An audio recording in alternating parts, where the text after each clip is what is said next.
சுரேஷ் என்ன பண்ணுறாரு, மறுபடியும் வந்து மதிக்கிட்ட வந்து அப்ரோச் பண்ணுறாரு. இந்த மாதிரி நம்ம 2 பேர் வாழ்க்கையை தொடங்கலாம் அப்படின்னு சொல்லிட்டு கையெல்லாம் பிடிக்கிறாரு. அதை பார்த்து மதி செம டென்ஷன் ஆயிடுறாங்க.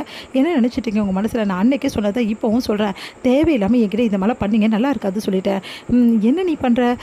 நம்ம இப்போ புருஷன் பொண்டாட்டி நம்ம இப்போ வாழ்க்கை ஆரம்பிக்கணும்னு உனக்கு என்னமே கிடையாது, இப்படி எதாவது இருக்கப்படியா காலம் ஃபுல்லாக? அதுக்காக எதுக்காக நீ கல்யாணம் பண்ணிக்கினேன் அப்படின்னு சொல்லிட்டு கேட்குறாரு.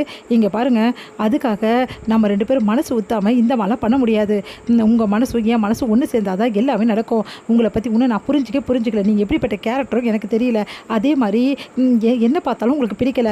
2 பேரும் பிடிக்காத போது எப்படி இதெல்லாம் நடக்கும் நீங்கள் எதிர்பார்க்குறீங்க அப்படின்னு சொல்லிட்டு கேட்குறாங்க. அதெல்லாம் நீ சொல்கிறது கரெக்டு தான், நான் இல்லைன்னு சொல்லலை. ஆனால் இருந்தாலும் நம்ம வாழ்க்கை ஆரம்பித்தாதான் அது எல்லாமே நடக்கும். இப்படி இருந்தால் எப்படி? நீயே சொல்லு. உனக்கு ஒன்றுனா நான் ஓடி வரேனா இல்லையா? என்ன ஓடி வந்தீங்க? என்ன நடந்துச்சுன்னு உனக்கே தெரியும்ல. காலேஜ் கொண்டு கூட்டின்னு போவதில்ல, அதுவும் நீங்களாக வரல. எனக்கு யார் சொன்னாங்கன்னு தெரியும், மலரக்கா சொன்னாங்க, அதனால் நீங்கள் வந்தீங்க. இல்லைன்னா நீங்கள் வருவீங்களா அப்படின்னோடனே அப்படியே பார்த்து அப்படியே டென்ஷன் ஆகிறாரு. இங்கே பாருங்கள், தேவையில்லாமலாம் வந்து பேசிகிட்டு இருக்காதீங்க. என்னைக்கு உங்களை நானும் புரிஞ்சுக்கணும், என்ன நீங்கள் புரிஞ்சுக்கணும், அப்போ தான் நம்மளோட வாழ்க்கையோ தாம்பத்திய வாழ்க்கையில் ஈடுபட முடியும். அது வரைக்கும் நீங்கள் அமைதியாக இருக்கிறதும் நான் அமைதியாக இருக்கிறது தான் இங்கே நம்ம 2 பேருக்கும் நல்லது. தேவையில்லாமல் இல்லை பண்ணியிருந்தீங்க, அப்புறம் நல்லா இருக்காது சொல்லிட்டு அப்படின்னு சொல்லிட்டு போகிறாங்க. அதெல்லாம் கேட்டு வந்து சுரேஷ்க்கு செம கோவம் வருது. சுரேஷ் என்ன பண்ணுறாரு, காலையில் எல்லாருமே வந்து அவங்க வேலையை பார்த்து கிளம்பிட்டு இருக்காங்க. அப்போ கரெக்டாக வராரு. வந்து மதிக்கிட்டு வந்து இங்கே பாருங்கப்பா, இவ பண்ணுறதெல்லாம் கொஞ்சம் கூட சரியில்லை, இவ எனக்கு ஒய்ஃபாக இருக்க மாட்டாளாம், இவ பண்ணுறது சுத்தமாக சரியில்லை அப்படின்னோடனே, என்ன பேசிகிட்டு இருக்கீங்க நீங்கள்? எல்லோரும் முன்னாடி பேச வேண்டிய பேச்சா இது? நான் உண்மையை தான் சொல்கிறேன். எல்லாருக்கும் தெரிஞ்சுக்கிட்டோம், நீ எனக்கு ஒய்ஃபாக இல்லைன்ற விஷயம் எல்லாருக்கும் தெரியட்டும், எதுக்காக சொல்ல வேணாம்னு சொல்கிற அப்படின்னு நினச்சா, நீ எல்லாம் மனுஷனுங்கண்ணா, இப்படிப்பட்டவனா இருக்கீங்க. இவ்வளோ கேவலமாலே இதெல்லாம் பேசுறதுக்கு யாரை பார்த்து என்ன சொல்கிற அப்படின்றாங்க. எல்லாரும் வந்து அதிர்ச்சியாக பார்த்துட்டு இருக்கும்போதே வந்து சுரேஷ் என்ன கை வாங்கிடுறாரு. உடனே மதி வந்து மறுபடியும் வந்து சுரேஷ்க்கு பதிலாக கை வாங்கிடுறாங்க.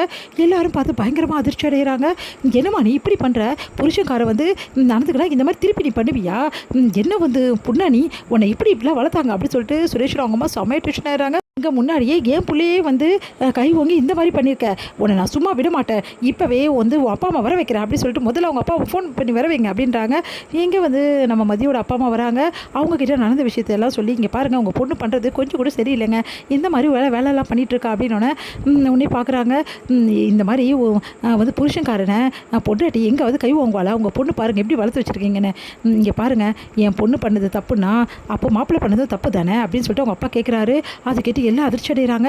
என்னங்க நீங்கள் இப்படி பேசிகிட்டு இருக்கீங்க? அதுக்காக அவன் கோவத்தில் ஏதாவது வந்து பண்ணானா இவ்வளோ திருப்பி பண்ணுவாளா? என்னங்க இது அநியாயமாக இருக்குது. இங்கே பாருங்கள், ஆணும் பெண்ணும் சரி சம்பந்தாங்க, இதில் யாரையும் குறை சொல்ல முடியாது. மாப்பிள்ளை பண்ணதும் தப்பு தான், அதே மாதிரி என் பொண்ணு பண்ணதும் தப்பு தான். என் பொண்ணு முதல்ல தப்பு பண்ணல, மாப்பிள்ளை தான் என் பொண்ணை தப்பு பண்ண தூண்டியிருக்காரு.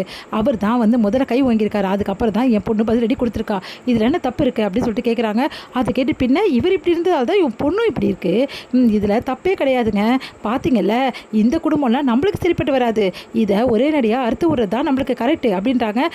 உன்னையும் வந்து அப்படியே பார்க்குறாரு சுரேஷ். இங்கே பார், எனக்கு தெரியாது, இதுக்கப்புறம் என் வாழ்க்கைக்கு இவ தேவையே கிடையாது, அதனால் எனக்கு இவ வேணாப்பா, இவளை எப்படியாவது வீட்டை விட்டு அமுச்சிடுங்க, இவளுக்கு நான் டைவர்ஸ் கொடுத்துட்றேன் அப்படின்னோடனே அப்படியே அவங்க அப்பா அதிர்ச்சி அடைகிறாரு.